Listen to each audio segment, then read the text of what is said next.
President Trump was warned over and over again that his administration wasn't ready for a pandemic. Now, thousands have died and millions have lost their jobs. But to really understand the extent of the crisis, you have to see these eerily accurate warnings that Trump and his senior team were getting for years.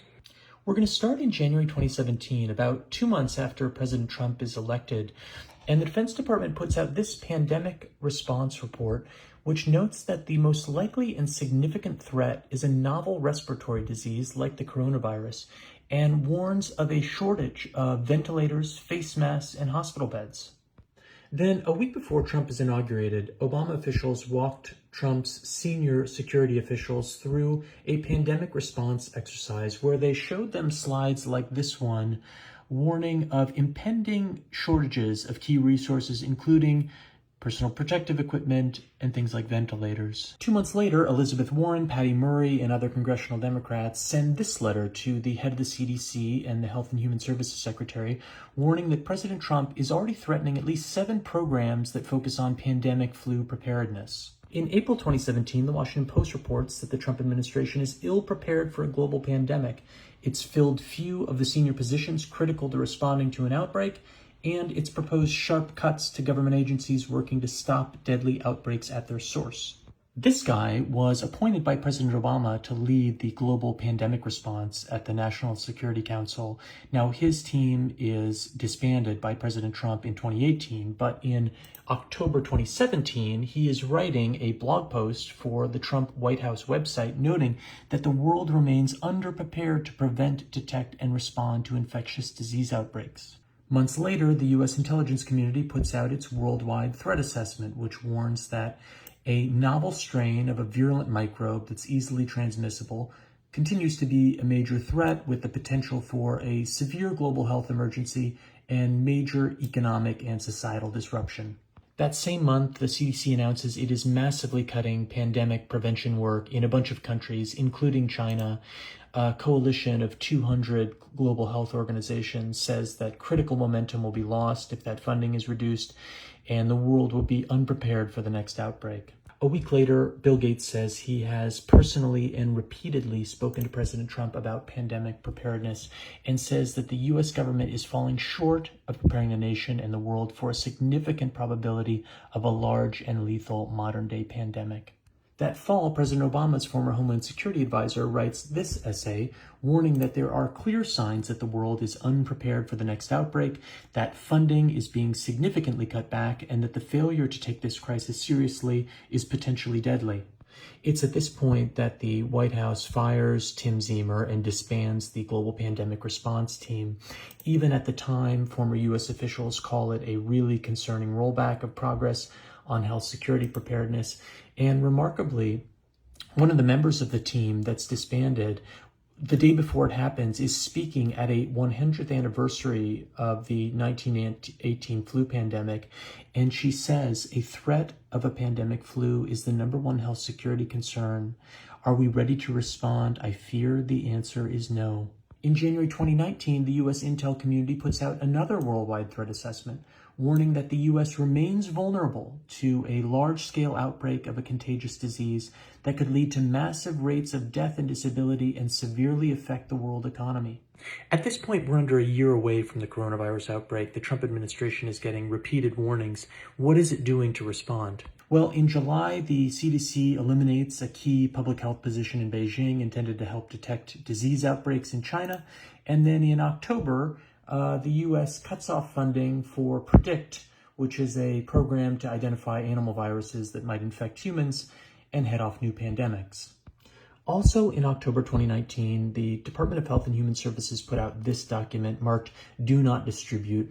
It was the result of a months-long pandemic response simulation that found that the U.S. wasn't ready for a pandemic like the coronavirus. Among other things, they identified that the U.S. didn't have the means to quickly manufacture essential medical equipment like N95 masks, antiviral medications, and ventilators. That same report accurately predicted that confusion would emerge as state governments turned to the federal government to address these shortages. So now President Trump has received 3 years of warnings, and on January 3rd, 2020, the U.S. gets the first formal notification of the outbreak in China. But it's clear that President Trump isn't taking this seriously. Even as U.S. intelligence agencies are issuing ominous classified warnings in January about the global danger posed by the coronavirus, Trump's health secretary can't seem to get through to speak to him. When he does finally reach him on January 18th, Trump interjected to ask about vaping and flavored vaping products. He then, that same day, goes golfing, and over the course of the next 2 months, from mid-January to mid-March, he golfs 6 times at his resorts and holds 8 campaign rallies.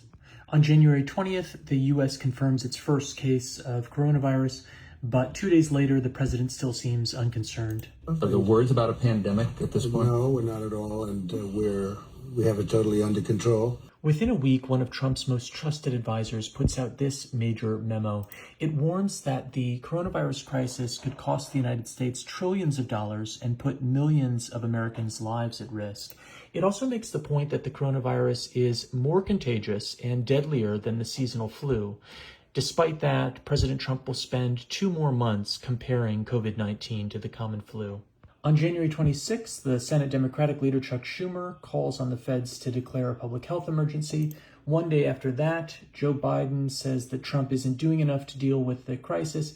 And 1 day after that, Elizabeth Warren releases a plan to address the coronavirus's impact on the economy. This is still late January. Already, South Korea, which got its first coronavirus case confirmed on the same day as the U.S., is testing 10,000 people a day, but the Trump administration isn't yet mobilizing.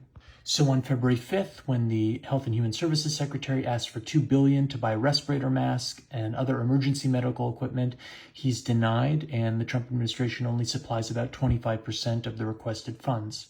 Meanwhile, on February 7th, the State Department announces that it is transporting 17.8 tons of medical supplies, including masks and respirators, to China. Trump spends February downplaying the outbreak. On February 24th, he's saying the coronavirus is very much under control in the USA. On February 25th, he says his administration is doing a great job.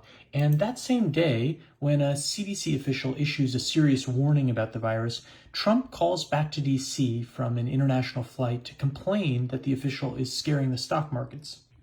By March, the coronavirus had spread around the country, and large portions of the economy had come to a halt. And President Trump changed his line. He started saying things like this on March 6th. It's an unforeseen problem, not a problem. Came out of nowhere. Or like this on March 11th.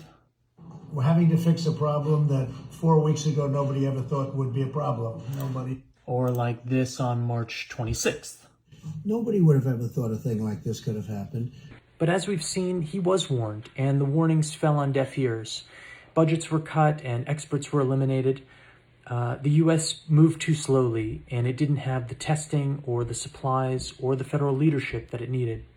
And the result has been the greatest wave of mass layoffs in American history, and an untold number of people being unnecessarily infected or losing their lives. It's an unforeseen problem, not a problem.